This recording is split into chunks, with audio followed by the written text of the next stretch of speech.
Well, it's just me and the patio horses this weekend building stuff. So we got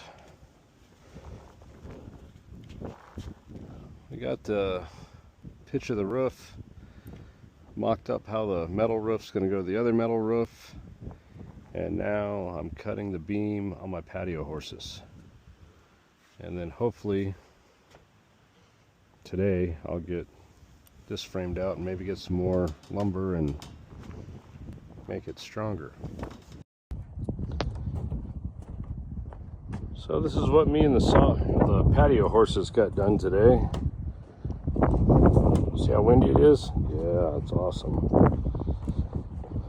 Then I went to Home Depot and their premium lumber, not premium. So I got a few more boards for here, and then hopefully they'll restock it by the time I come back.